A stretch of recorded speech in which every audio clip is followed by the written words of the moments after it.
10:30 बज रहे थे। दिल्ली एयरपोर्ट की चमकती लाइट्स में हर कोई अपनी मंजिल की तरफ भाग रहा था। कहीं कोई हंसते हुए दोस्त को बाय बोल रहा था, तो कहीं कोई जल्दी में बोर्डिंग गेट की तरफ दौड़ रहा था।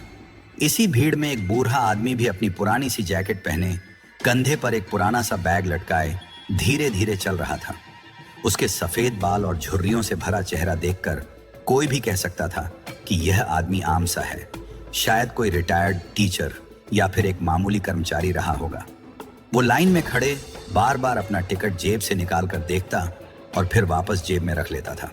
उसके पास बिजनेस क्लास का टिकट था, नई दिल्ली से मुंबई। लेकिन एयरलाइन के चेक इन काउंटर पर खड़ी अर्पिता ने जैसे ही टिकट देखा, उसके होंठों पर हल्की सी मजेदार हंसी आ गई। बाबा जी, आपसे कुछ गलती हुई है क्या? उसने कहा। बूढ़े आदमी ने उलझकर पूछा, क्या हुआ बेटी, टिकट ठीक है ना? अर्पिता ने जवाब दिया, ये बिजनेस क्लास का टिकट है बाबा जी। आपने खुद खरीदा था या किसी ने आपको दे दिया? पीछे लाइन में खड़े एक आदमी हंसकर बोला, मैम, लगता है फ्री का टिकट मिल गया होगा। यह सुनकर लाइन में खड़े बाकी सारे लोग हंसने लगे। बूढ़ा आदमी चुप रहा। उसके चेहरे पर तकलीफ साफ दिख रही थी, लेकिन उसने खुद को संभाल लिया। बेटी, ये टिकट मैंने ही खरीदा है, पूरे पैसे दिए हैं, उसने धीरे से कहा। चेक इन काउंटर पर बैठी अर्पिता ने मजाक वाले अंदाज में अपने जूनियर साथी, जिसका नाम अर्जुन था, को बुलाया और कहा, जरा देखना, बाबा जी बिजनेस क्लास जाना चाहते हैं, लगता है कोई गड़बड़ है। साथी भी हंसते हुए आगे आया और बोला, बाबा जी, बिजनेस क्लास आपके लिए नहीं है, आप इकोनॉमी में जाइए, हम सीट चेंज कर देते हैं, पैसा भी कम लगेगा। बूढ़े आदमी को बुरा लगा। वो प्यार से बोला, बिजनेस क्लास मेरे लिए क्यों नहीं है बेटा, मैंने टिकट का पैसा पूरा दिया है। क्या बिजनेस क्लास सिर्फ महंगे सूट और टाई पहनने वाले अमीरों के लिए है? लेकिन स्टाफ में से किसी ने भी उसकी बात पर ध्यान नहीं दिया। वे बार बार यही कहते रहे कि बिजनेस क्लास आपके लिए नहीं है और अगर जाना है तो इकोनॉमी में बैठना होगा। अब बूढ़े आदमी की आंखों में नमी आने लगी। बेटी, मैंने अपनी मेहनत के पैसों से यह टिकट खरीदा है, बिजनेस क्लास में सफर करना मेरा हक है, लेकिन किसी ने ना सुनी। इसी दौरान एक लंबा पतला अमीर आदमी महंगे ब्रांड के कपड़े पहने अंदर आया। कलाई पर चमकती घड़ी और चलने के अंदाज में अकड़ साफ दिख रही थी। वो सीधे काउंटर पर आया और कहा, मुंबई के लिए एक बिजनेस क्लास की टिकट चाहिए थी। काउंटर पर बैठी अर्पिता ने प्यार से कहा, सर, बिजनेस क्लास फुल है। अमीर आदमी ने अकड़ से जेब से क्रेडिट कार्ड निकाला और अपनी आवाज में रौब के साथ बोला, मैं डबल पेमेंट करूंगा, मुझे सीट चाहिए अभी के अभी। काउंटर पर खड़ा पूरा स्टाफ एक दूसरे को देखने लगा। फिर उनकी नजरें उसी बूढ़े यात्री पर टिक गईं जो अब भी चुप खड़ा था। एक कर्मचारी आगे बढ़ा और सख्त आवाज में बोला, बाबा जी, आप अपनी बिजनेस क्लास की सीट छोड़ दीजिए, ये साहब हमारे स्पेशल कस्टमर हैं, इन्हें जरूरत है, आपको हम इकोनॉमी में एडजस्ट कर देंगे। बूढ़े ने चौंक कर कहा, क्या मतलब? मैंने पैसे दिए, टिकट मेरे नाम पर है, फिर क्यों दूं अपनी सीट? स्टाफ ने उसके बैग को छीनकर कहा, सर जी, आपसे कह रहे हैं, बहस मत करिए, बिजनेस क्लास आप जैसे लोगों के लिए नहीं है, आपका चेहरा ही बता रहा है कि आप वहां फिट नहीं बैठेंगे। अब तो कई यात्रियों को भी यह ड्रामा देखकर शर्म आने लगी। कुछ ने सिर हिलाया, लेकिन किसी ने आवाज नहीं उठाई। बूढ़े आदमी की आंखों से अब आंसू बह निकले। वो कुर्सी पर बैठ गया और धीरे से बोला, इतनी बड़ी बेइज्जती मेरे अपने ही देश में, क्या गरीब का दिल नहीं होता? क्या बुढ़ापे की इज्जत नहीं होती? उसकी कांपती आवाज सुनकर एक दो औरतों ने नजरें झुका ली, लेकिन एयरलाइन के कर्मचारी अब भी सख्त आवाज में बोल रहे थे, बाबा जी, ड्रामे का कोई फायदा नहीं, बिजनेस क्लास में आप फिट नहीं बैठेंगे, ये आपके जैसे लोगों के लिए नहीं है, यहां से उठें और इकोनॉमी में चलें, हम आपको इस टिकट पर थोड़ा डिस्काउंट भी देंगे। बूढ़े ने आखिरी कोशिश की, बेटा, मैंने सारी जिंदगी मेहनत की है, आज पहली बार सोचा था कि जरा आराम से सफर करूं। ये कुछ घंटों के सुकून के लिए पैसे बचा बचा कर दिए थे, मगर लगता है कि सुकून सिर्फ उनके लिए है जिनके पास पैसा और ताकत है। तभी दूर से एक और आदमी अंदर आया। कद काठी में शानदार, चेहरे पर रौब, लेकिन आंखों में अजीब सी नरमी। वो आदमी धीरे धीरे आगे बढ़ा। पूरा स्टाफ सीधा खड़ा हो गया, जैसे किसी बड़ी मुसीबत ने दरवाजा खोल दिया हो। ये थे फ्लाइट मैनेजर विकास गुप्ता। फ्लाइट मैनेजर विकास गुप्ता रुके, बूढ़े की तरफ देखा और फिर स्टाफ पर नजर डालते हुए बोले, कोई प्रॉब्लम है क्या? सब ठीक है ना? अर्पिता फौरन बोली, सर, इस बूढ़े आदमी ने बिजनेस क्लास का टिकट लिया है, मगर यह तो।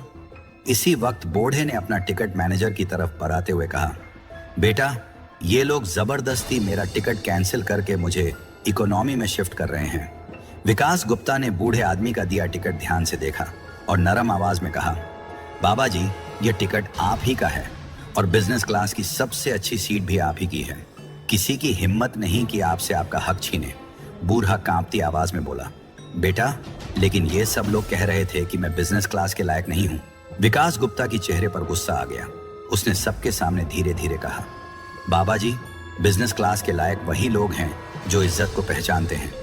बूढ़े आदमी के चेहरे पर सुकून आया। उसने मैनेजर से पूछा, बेटा, इस एयरलाइन का मालिक कौन है? विकास ने जवाब दिया, बाबा जी, उनका नाम आदित्य मल्होत्रा है, लेकिन माफ कर दें, अब शिकायत ना करें प्लीज। बूढ़ा बाबा मुस्कुराकर बोला, नहीं बेटा, शिकायत नहीं करनी है। आपने शायद टिकट पर लिखे नाम को ध्यान से नहीं पढ़ा। विकास ये सुनकर कंफ्यूज हो गया। उसने टिकट पर लिखे नाम पर नजर डाली। नाम लिखा था आदित्य मल्होत्रा। विकास के चेहरे का रंग उड़ गया। वो हैरानी से बाबा की तरफ देखने लगा। वो समझ गया कि जो बूढ़ा आदमी उसके सामने खड़ा था वो कोई आम इंसान नहीं है।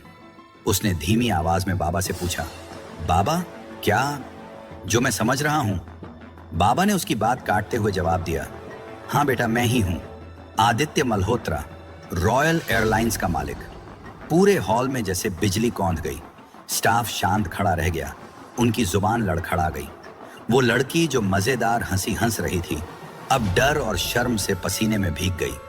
किसी ने सोचा भी नहीं था कि यह बुजुर्ग, ये सिंपल कपड़ों वाला इंसान कोई आम यात्री नहीं, ये इस एयरलाइन के फाउंडर, मालिक और चेयरमैन आदित्य मल्होत्रा हैं।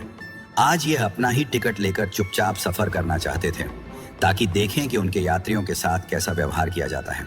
आज यहाँ इस रूप में आकर उन्हें वो सबक मिला था जो किसी बड़ी मीटिंग या रिपोर्ट में नहीं मिल सकता था। हॉल में सन्नाटा छा गया था। एयरलाइन का स्टाफ एक दूसरे की तरफ देख रहा था, जैसे उन्हें यकीन ही नहीं आ रहा हो कि अभी अभी उनके साथ क्या हुआ है। वो बूढ़ा यात्री जो कुछ देर पहले उनके लिए एक आम कमजोर आदमी था, अब एयरलाइन का असली मालिक बनकर सामने खड़ा था। बूढ़े आदमी ने अपना चश्मा उतारा, अपने कपड़ों को हाथ से ठीक किया और गहरी सांस ली। उसकी आंखों में गुस्सा भी था और दुख भी। तुम लोगों ने सिर्फ मुझे नहीं, अपने फर्ज को बेइज्जत किया है। उसकी भारी आवाज पूरे हॉल में गूंजी। एक यात्री को उसकी उम्र और कपड़ों की बुनियाद पर जज करना, यह है तुम्हारी ट्रेनिंग? इसकी आवाज में इतनी सख्ती थी कि अर्पिता, जिसने सबसे ज्यादा बदतमीजी की थी, कांपने लगी। उसके होंठ हिल रहे थे। सर, हमें पता नहीं था कि आप। बूढ़े आदमी ने हाथ के इशारे से उसे चुप करा दिया। यह बात नहीं कि मैं कौन हूं, यह बात है कि एक यात्री कौन है। कोई भी हो, अमीर या गरीब, बूढ़ा या जवान, उसका हक है इज्जत। और तुम लोगों ने यह हक छीनने की कोशिश की। पूरे स्टाफ पर डर छा गया था। कुछ कर्मचारी नजरें झुकाकर खड़े थे, कुछ की आंखों में आंसू थे। इसी वक्त वो अमीर बिजनेसमैन, जिसके लिए स्टाफ ने बूढ़े आदमी की सीट छीनने की कोशिश की थी, धीरे धीरे आगे बढ़ा। वो भी अब कुछ शर्मिंदा सा लग रहा था। उसने कहा, सर, मुझे अफसोस है, मैंने नहीं चाहा था कि आपकी सीट छीनकर मुझे दी जाए। मैंने बस एक रिक्वेस्ट की थी। असली गलती स्टाफ ने की। बूढ़ा बाबा मुस्कुराकर बोला, तुमने जब देखा कि एक बूढ़े आदमी को जबरदस्ती उठाया जा रहा है तो तुम चुप क्यों रहे? तुम्हारी चुप्पी भी जुल्म के बराबर है। वो बिजनेसमैन जमीन में गड़ सा गया। बूढ़े आदमी ने सबके सामने फैसला सुनाया। मैनेजर विकास को छोड़कर सारे स्टाफ पर जांच होगी और जिनकी नीयत और बर्ताव गलत साबित होगा उन्हें हमेशा के लिए नौकरी से निकाल दिया जाएगा। मैनेजर विकास गुप्ता को प्रमोशन देकर उसे रीजनल मैनेजर बनाया जाता है। ये सुनते ही सब कर्मचारी एक साथ चिल्लाने लगे, सर, हमें माफ कर दें, ये दोबारा नहीं होगा, प्लीज सर। लेकिन उसकी आंखों में कोई नरमी नहीं आई। जो लोग इंसानियत को भूल जाते हैं उन्हें माफ करना दूसरों के साथ नाइंसाफी है।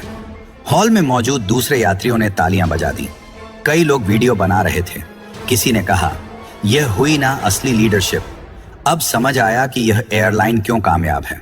बूढ़े आदमी ने यात्रियों की तरफ मुंह किया और कहा, मैंने यह एयरलाइन यात्रियों को सुविधा और इज्जत देने के लिए बनाई थी, न कि उन्हें बेइज्जत करने के लिए।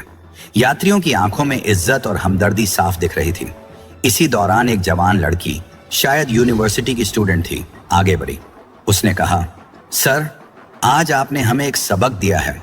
हम हमेशा समझते थे कि अमीरों के सामने ताकत और दौलत का मतलब दूसरों को नीचा दिखाना है, लेकिन आपने साबित कर दिया कि असली ताकत दूसरों को इज्जत देने में है, न कि उन्हें बेइज्जत करने में। उस दिन के बाद से एयरलाइंस का स्टॉप हर किसी यात्री से इज्जत से पेश आता था। अब अमीर और गरीब में फर्क नहीं होता था।